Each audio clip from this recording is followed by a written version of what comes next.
Hey guys, welcome back to my channel. I hope you're doing fabulous. Today I have a special guest. Para mí. Hi, I'm Esther Alexis. If you don't remember me, I was Lola's friend that she mentioned on her Never Been Kissed episode. Yes. Before some of y'all attacked me for having lied about Never Been Kissed. Literally, we're like that same night, girl, you're a liar. I've seen what you've done. And I'm like, first of all, I never claimed to have never been kissed. You know what, we're not even gonna go there, but basically, hi. I'm sorry I lied on you. It's okay. So today we're doing a crossover because Miss Esther Alexis has a podcast. I do, and so welcome back to Esther Alexis, Body of an Extrovert. Today's episode is a crossover with Lola, and we are going to be talking about just pop topic things. A lot of the times on the podcast, we kind of discuss very serious issues, but I think it's cool to take a break and just talk about like the good stuff. Yes. Gossip. Hello. Listen, I am one of those people who follows and unfollows the Shade Room because I'm like, they're so toxic, and I'm like, oh, but it's so juicy. Like, don't follow the Shade Room, but I feel like you're not a millennial if you're not getting like some kind of notification from the Shade Room. It's also like, oh, I'm being kept up to date on what's going on in America. Exactly. It's like CNN, Fox News, the Shade Room. It's all but actually, it's all journalism because they're all the same now. It's all fake news, all real news, whatever you want to call it. We're not gonna talk about politics. We'll talk about it one day. We will. Just not today. Just not today. I wanted to talk about Basketball Wives and that whole Evelyn Lozada saying the N-word and her whole I'm an Afro-Latina thing, and I'm like, We can talk about your stuff first. Okay. So I like Ratchet TV. It's a problem. It's a problem. This season has been full of like so much colorism. You don't watch it, I'm supposed. I don't. I think I watched it one time when I was in Virginia Beach with my girls for a vacation, and it was just on like a marathon, and I was just like, what is all of this hood shit? It is hood shit. It's just hood bitches doing hood shit. And pretty much right now is that time of the season where they take a girls trip, which they always take a girls trip, and they fight. And there's this girl Cece and Evelyn are exchanging words. And there's this woman named OG, I forget what her full name is, but she's like this beautiful dark-skinned Nigerian woman who like wants to defend Cece because Cece's one of those people who just like, if you yell at her, she'll cry and break into a million pieces. And Evelyn's like, rah-rah in your face, like, what you, like, she's mad aggressive. Okay. But everybody calls OG aggressive. All the light-skinned women call her aggressive. But mind you, everybody on that show has been very violent. You had Evelyn throw a whole wine bottle at somebody's head. Malaysia like threw a table at somebody, a chair. But OG has always said, you know, if you want to, you can catch a sisterly fade. Like, it's not a problem. But they call her aggressive, which I'm like, colors, undertones. And long story short, Evelyn was married to this dude called Chad Milk Dud Ochocinco. You know him? Forehead. Ochocinco. Ochocinco. Evelyn was calling OG ugly. And OG was like, but Chad wanted me. And it was like, it turned into a whole ordeal where they were bringing up DMs between one another. Oh, no. And OG gets to the point of, you know what, Evelyn wants to be a black woman and Chad wants to be with a black woman. And she's bringing up all these points of like how she does cultural appropriation, like she's wearing braids, blah, blah, blah, and how she likes to say the N-word. And Homegirl's response is, I'm an Afro-Latina and I'm proud of it. And I'm like, what's the difference between saying that and a white person saying, I'm not racist, my neighbor's mailman is black? What's the difference between those two statements? I grew up in a very Hispanic, Dominican, Puerto Rican neighborhood in the Bronx, and people said it. Like, I grew up, everybody said it, and I think she says it because maybe she's accustomed to, but I don't think she's taking back that word and she's like, I feel this pride inside myself. I'm of a descendant of the African diaspora. I don't think that's why she's saying it. I think she just grew up saying it, and now someone's calling her on her shit and like, oh, there's a movement where you can say I'm an Afro-Latina now, so I can get away with this. And I'm like, that's just not cool. You know what I think the problem is when it comes to the N-word and the Afro-Latina community and even like just the Latin community whatsoever? It's like, it's cool to be Afro-Latina sometimes, but then there's this colorist attitude whenever they have a problem with like a darker person of color, it's like, oh, like you're a monkey. Oh, like, yes, you know, and they're referring to their colors, and oh, like you're dark, you know what I'm saying? So my thing is, that's the problem. Like, you can't just pick and choose when you're Afro-Latina. Like, you have to be Afro-Latina all the time. And trust me, I'm not Afro-Latina. I'm from the island of Hispaniola, which is on my side, which is Haiti. Don't just claim that you're Afro whatever when it's convenient, when it's cool to appropriate, and then go back and be like, oh, you're ugly because you're dark and you got big lips and you're just wide. And I'm like, whoa, that is very much the build of a regular black woman or an Afro woman. And so you can't pick and choose that. And so, like, And then again, there's also that word, I really hate the word aggressive. Just because I feel like it's applied a lot to people of color. I don't know if you watch The Bachelor or The Bachelorette. Yes, I love The Bachelor. I love and hate that show. I think it is toxic. I think it teaches young men and women who really don't know anything about themselves yet to go out and look for people and make these huge life decisions without having actually found who they are. That's my claim. I hate when they put the black girls there. I'm like, they're not gonna pick. Oh my gosh. I'm so sorry. I'm just gonna show it. They're not. It breaks my heart to see people of color that go up there and they're just completely like ignored, and they're kind of just kept there as like a social quota. Exactly. Like, you know what I mean? We're not racist. Here are 2 girls that are going to get caught in 3 weeks. Like, they're here. Or they're going to make it all the way to the end without having a real conversation. Whatever. But I was watching this show and I was really frustrated because I felt as though if you were watching, because Bachelor in Paradise is the summertime one. So Bachelor in Paradise had ended and they were doing their tell-all show. And this guy named JPJ, John Paul Jones. I love him. Oh my God, I can't stand him. I thought he was so cute at first, but then I was like, wow, he has some serious entitlement issues. He does. And instead of apologizing for ruining someone's wedding, like he didn't like full blown ruin it. You know how they exaggerate everything. But he made a situation, like a scene at someone's wedding, which by the way, if that was my wedding, I don't give a damn. I would have cut you in my dress. I'm like, that's the curb. Put your ass on it. You know? Bye. And so instead of being like, you know, like a man and being like, I apologize, like I ruined someone's day or I took away or I made some people feel uncomfortable on someone's day. He's like, oh, well, you know, I did what I did and, you know, it was an unfortunate situation. But if he was black, it would have been so aggressive. He was this, that, and the third. But no one used that term with him. They're like, oh, he's just spazzing. Oh, he's just young. So that term with me, like, is like a gear grinder just because I'm like, I hate that. And I feel like it is a very colorist term. Like now, if anyone ever calls me aggressive, I feel like that is actually like, what's it called? Like, it's like, it's a trigger word for, they'd be like, I just be like, you don't even know. But I agree with you about the whole picking and choosing. And I don't want to be the gatekeeper of like who considers themselves Afro-Latina. And by the way, for me, my definition is that you're descendant of African descent. You know, we acknowledge that our people came through the African diaspora when they were actually kidnapped and forced into pretty much genocide, because that's what it is. We need to start calling it genocide. So for me, the word Afro-Latino, it's not synonymous with black, but it can be used interchangeably. If I say I'm an Afro-Latina, I'm just saying I'm a black woman that speaks Spanish because that's where my culture is. And I don't think some people feel that way.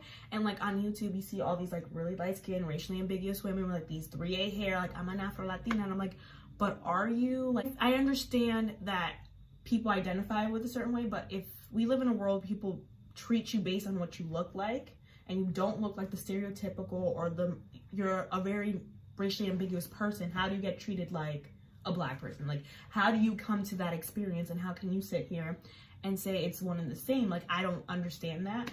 And one time, my friend Margaret, I remember we were talking about something. She's like, don't you ever compare your experience to my experience, because it's not the same. It will never be the same. And that's how I feel about even some light-skinned Afro-Latinos. I'm like, are you, or is it just because it's cute right now? In regards to that, like, I feel like that's such a hard matter to discuss, because I don't think, I mean, there's the experience that we're referring to is really a discrimination and the degradation sometimes of one's culture, of one's person, because of what they look like.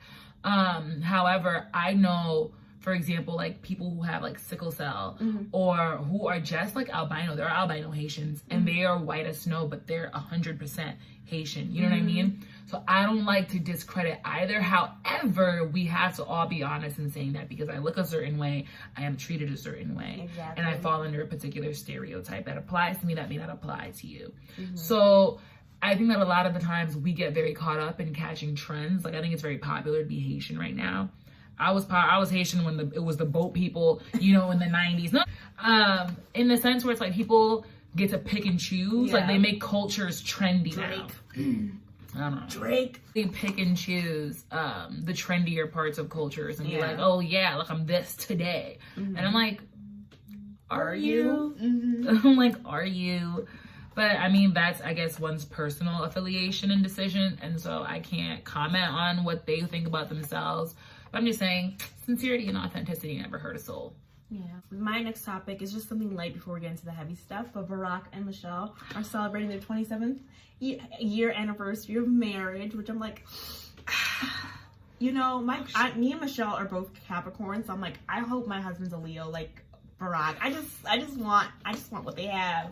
I miss them every day. Let me just say, I was on Instagram and I saw the photos like that she posted. Mm-hmm. I kid you not, I'm not even an emotional person. I literally started tearing up. And I like reached out to like Lola and our friend Margaret, and I was literally like, oh, where is my Barack? Where is he? They really brought class and elegance to the office that is no longer there. We're not gonna go into politics. It's just not. But it's, if you're saying it is, you're a liar. And just to see a beautiful couple, it touched my heart. It touched my soul. You guys are missed. You guys are loved. You will always be my president and first lady. And Michelle, if you want to run, I'm willing to support you. No, don't. She doesn't want to. And you know what? We don't deserve her. People were so disrespectful. Oh, yes. So disgustingly disrespectful. It was always white people referring to her as a monkey. Like, that was like every time. It could have been something minimal. But you know what? And it would always come out. That was the when one they thing. go low, we go high. How do y'all feel about Kanye and Gospel? Can we get into it? I'm gonna let you know. Go ahead. Go ahead. Okay, so let me put it out there. So Kanye made this comment recently that he was no longer making secular music, that gospel was going to be his focus here on out. Mm-hmm. And I feel like the world stopped for a minute, like for a full second. I'm not going to say for a full minute. For a microsecond, the world was like, huh? There was this divide. Like, people are like, oh, he can make gospel if he wants to. And other people were like, absolutely not. Absolutely not. The devil is alive.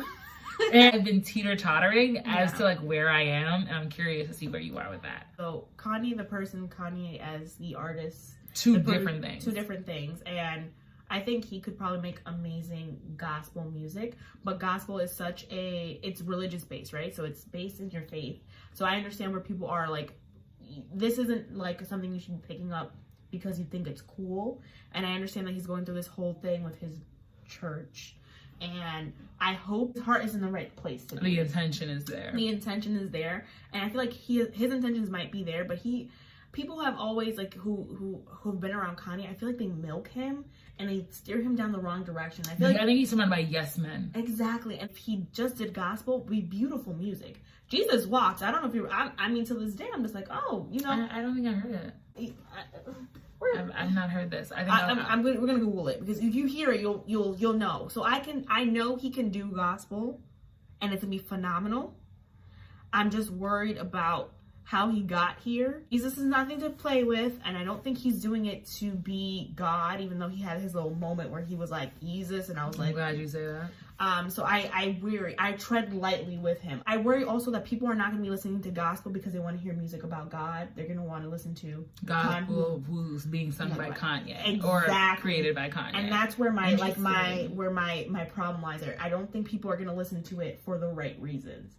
Like, people in church might be like, oh yeah, you know, I feel you, Jesus, I feel your spirit. And other people are like, yeah, this Kanye bumps. And I'm like, no, that's not different. So I get both sides. I really do. I say this because our friend Margaret in high school and post high school was like all about Kanye. You cannot talk about Kanye in front of Margaret. You could not. It was an immediate argument. It was an immediate problem. But she always had her facts. Like, listen, she was prepared. Oh, I know. I think she like used to have like a printed list, and I'd be like, I don't think I like him, and she was like, reason number 3045 to like Kanye. I think though that a lot of people are judging either side without fully understanding. Like, take for example, I get the Christian approach. I am someone who is very much into faith, but again, like Lola said, I think that particularly gospel music, is based off of one's own faith. And it makes me wonder who he has faith in, himself and or God. And I say this because he had that moment when it was like, Jesus, call me Jesus. And I was absolutely like, I most certainly will not. The devil is a lie. I was, no. Like, okay, well, who does this gospel glorify? Because you got to realize, like, there's different religions, there's different faiths, and everybody got music, but they sing it to different people. Yeah. I'm just saying. And then there's also the fact where it's like, if we're being the Christians we ought to be, there's also the point where it's like, we should forgive, we should be understanding, we should attempt to have empathy for those who are both like and unlike us. And so no one can be like Kanye can't do gospel. That's what I disliked about it. It was like, you can't ban someone from doing gospel because of their past. I'm also curious because I do recall the Coachella incident. Like he had Sunday service there, and he was selling shirts and stuff for like $300, and I was like, that's not godly. I was literally gonna say that scene in the Bible, that thing in the Bible that like, okay, I'm gonna go with scene. That scene in the Bible where like Jesus walks into like the temple and they're like selling things or whatever. Oh yeah, and he like priest, and he like flips over the table and he's like, no, not in my temple. Facts. And I'm just like, that's interesting. What if they started playing Kanye at your church? You know what? I've had this discussion with my sister, and I'm gonna be honest with you. I would pick up my bag and go. It is not a judgment. It's really not. It's just not for you. I would really, it would be some time before I got. Her and Travis broke up or on their break or whatever, and I'm like, I saw that coming a mile away. I'm sorry, she got pregnant a month after being together, and I'm just like, what kind of relationship ever prospers when you just dip into going from getting to know all about you to we're a family? Like we are family. I don't know about y'all, but I don't have any faith in any Hollywood relationship. No. I just won't invest faith in it. I don't even know about Will and Jada sometimes. I'm just like, no, I knew you were gonna go there. Sometimes I'm like, okay. Okay, so Jada had that whole episode on the Red Table Talk talking about her relationship to Will, and was I the only person that was like, this is still ambiguous AF? Yeah. I was like, girl, you either allow each other to sleep with other people or you don't. Just speak the English, speak the king's tongue, woman. Tell me what we do. What do we do to keep each other happy? She was like, we let them see the people? Okay. Just be straight. When she said, I'm gonna be on this side of the Joker with somebody, you gonna be, but we gonna be in this Joker together. I was like, excuse me? No. And I had sent you that video about like non-monogamy being very popular now. Oh my God, no, I can't do it. It's not for me. It's not for me. Listen, y'all, I'm from the West Indies. I'm from the islands. So I am actually crazy. Like, I will hurt you. I will kill us all. I watched this video, I think it was Refinery 29, and I'm like, not for me. But I appreciate people being honest and being open with themselves over there. We watched another show called Explain, and they're explaining why monogamy is really hard for people to do. Monogamy is just recent. It's just, for most of our existence, we've been very non-monogamous. You've seen it in the Bible, multiple wives. You know, Jacob got his cousin's sister's wives. Throughout history, monogamy's not been what's happening. And they were explaining about how we're not built for monogamy. And they give you all these different things. And this one guy said, yeah, monogamy is not natural, but humans have been known to do lots of non-natural things. And I think we can make it work. And that's how I feel about monogamy. And for certain people, it might not feel natural. And it's cool if you say, Esther, every once in a while, I might just have to whip it out in front of someone else. But if you as Esther as a woman go, not for me, and you bounce, that's perfect. And if you go, yeah, you know what, baby, you can do it. I love that you said you got to be honest. I know who I am. When I say till death do us part, that is going to be the only thing that makes us part, homie. What I'm saying is that if homeboy walks up to me in this Joker and is like, okay, and is like, I'm trying to whip it out with somebody else, I'm gonna be like, bet, baby, ain't no problem. No, do you, boo. But tomorrow morning, when somebody's in a black bag being escorted out by whoever the morgue people, I need there to not be a certain sense of surprise. But I hope that person would be honest with you before you get married. You know what I mean? I hope this conversation... But I don't think anyone has that conversation before they get married. But no, maybe now. Now they are, and I appreciate that. I don't know if someone would feel offended if I was like, fuck out of here, get out of my face, I'm not doing this nonsense. And be like, but I love you. No, fuck out of here. But fuck out of here. That's just not for me. This whole polyamory, different partners, like, I'm not good. I carry a switchblade at all times. But try me. But I don't want to come off like, ew, you're disgusting because you want to do this. I don't know what it is that makes women want to do this. Just not with me, boo. That's how I feel. I've heard, and this is certain men, right? It's always a men. And then, no, it's not always a men, because apparently women cheat at the same rate as men do. Just, I guess, we're cleaner or less messy. Yeah. Where if I was married to you, this is the ideal, for 45 years, and in between those 45 years, I might have messed up. Would you consider that a monogamous relationship? Like, listen, like, we've dated, we got married, 5 years in, I might have messed up. I've been monogamous, you haven't been. So is this a monogamous relationship if we get back on track? And then, that's what I'm saying, like, if one time or 2 times it slips up, is it no longer monogamy? Let me phrase this properly. Because a monogamous relationship is choosing to be with one individual. And I think that if you slip up one time, that doesn't make the whole relationship invalid to monogamy. You know what I'm saying? But it might be like you slipped up. Like, you couldn't stay the monogamous path. You know what I'm saying? But monogamy for you is like just you and I. No, like, preferably no mess ups, no nothing. Preferably, I'm not a martyr. I'm not perfect. But I'm not going to ask a lot of you in regards to that respect. I just, like, okay. Let me be clear, because I feel like I'm stumbling over my words. Like, yes, I have a certain bar a standard that I want our relationship to meet, but we're not going to be perfect. We're human beings. We're going to slip up each and every day. All I ask of you, though, is don't play me. Don't be dragging my name out in these streets. Don't have people talking crazy about me. You know my fear is. My biggest fear is walking into a room with my man, me being all hype, like, oh, this is my man. Look how cute we are. Mm-hmm. And then some just snickering down the hallway like, yo, I was with him last night. Because I would lose my mind. I would lose too. And, like, essentially my biggest fear is being in a room with this man thinking he's my man and then having all these females. Like, I'm walking up to these hoes like I'm the baddest bitch in the room, right? And they sit here like, and they all know that my man is community. I think it's a little bit more complicated, and I wonder, as somebody who wasn't raised with her dad and my parents are divorced, my parents got separated when my mom was pregnant. It's not something I've seen in my life. I wonder about, like, if you're considered monogamous, if, like, you stay married but you break up for a year or 2 and you come back, and, like, it's still monogamous, because I think that in regards to relationships, I mean, whatever definition you're going by, in my mind, monogamy is being in a relationship with one person. Okay. And attempting to be in that relationship with one person. Now, if you're consistently cheating, then obviously then you fail the status quota that is monogamy. You know what I'm saying?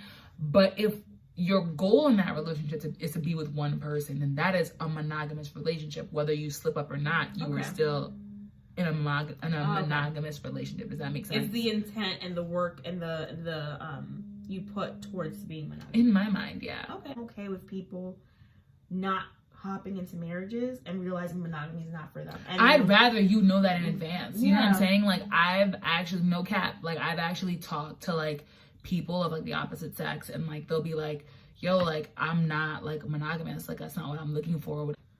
Then I'm not the one to be talking to.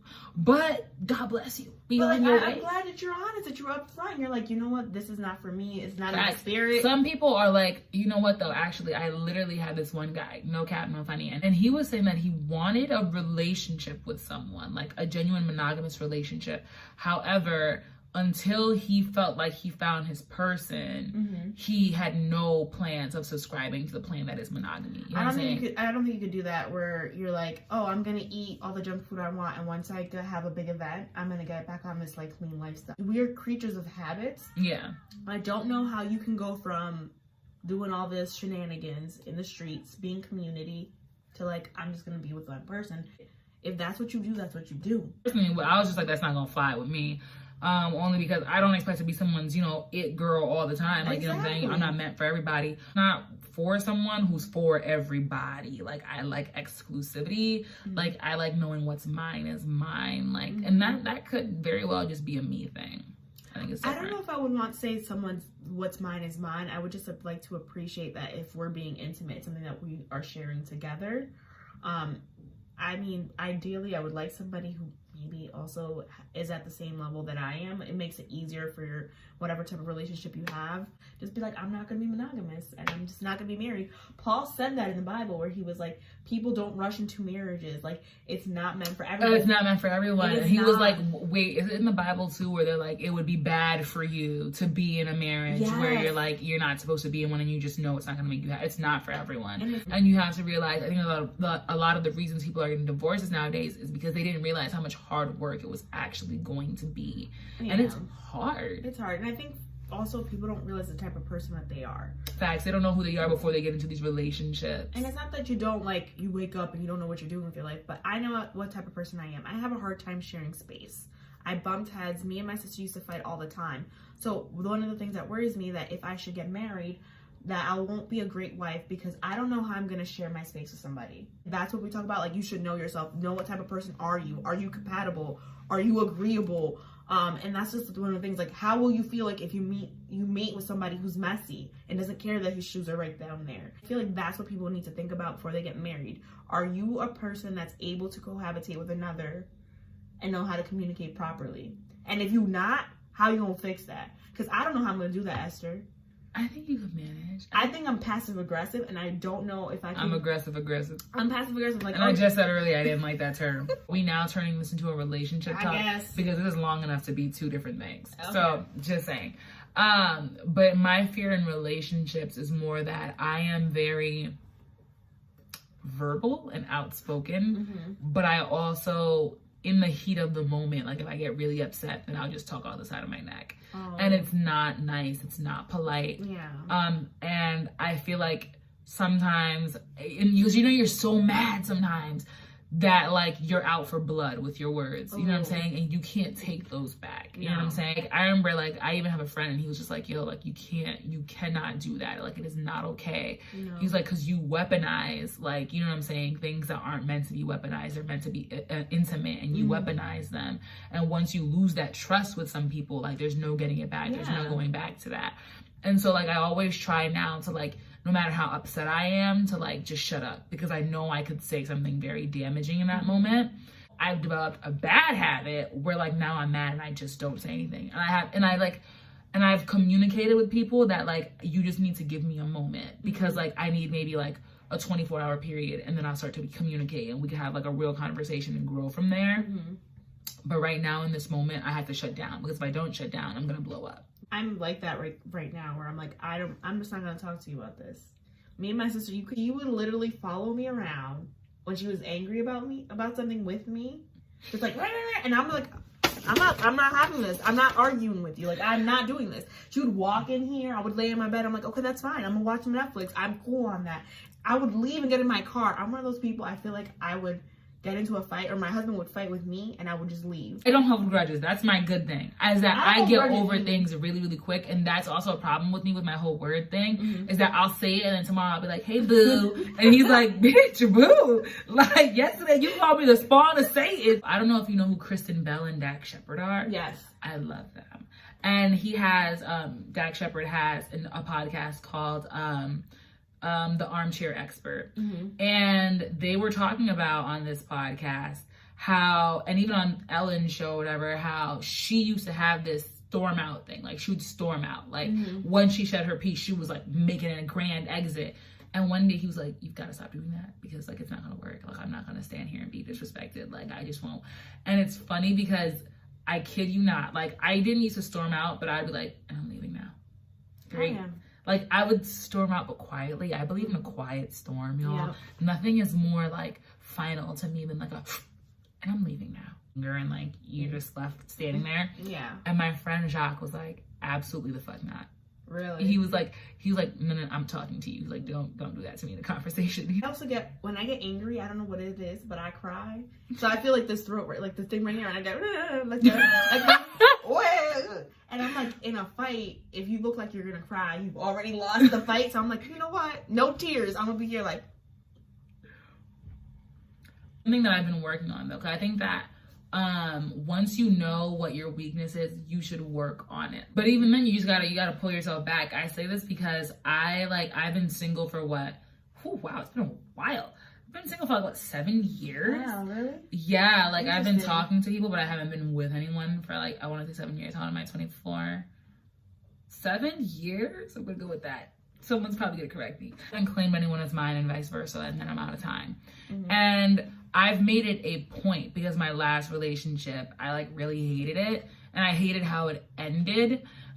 So I was like, not that I wanted to be with him in the end. No, we very much needed to be apart. But I like had to sit myself down and I was like, okay, I'm accountable for certain parts of how this relationship went, because it wasn't just him. It was mostly him, but it wasn't just him. Ever since then, though, I've made it a serious point to be like, this is a problem that I have. I need to work on it for myself and while I'm single before I bring it into a relationship with someone. Because that's not fair to expect someone to deal with that kind of thing. Like, you know what I'm saying? Especially if you know it's your bad suit. So if you know, like, you're like, or you'll just leave. Like, then you've got to work on, in the moment, expressing yourself. Like, whenever you're dissatisfied, be like, you know what, I actually really didn't like that. Like, that was not solid, that was not cool, and I'm not gonna let it walk away. Like, I need to express myself, and if you're a real person, like, as in if you're respectful of me, then I expect you to be here and hear me out. Well, I want to thank Esther for coming by. She will be back. We will finally do that whole relationship. We'll do a whole video just about relationships. I feel like we should just do this today. I feel like Let's do it then. Okay, let's do it. Okay, so y'all gotta get a video. We're gonna get another video. Boop. But we're gonna stop this video, right? Or yes, we're gonna stop this video. So we'll catch you in the next video in like 5 seconds. All right, well, thank you so much for joining us on Esther Alexa's Body of an Extrovert. We'll see you next time.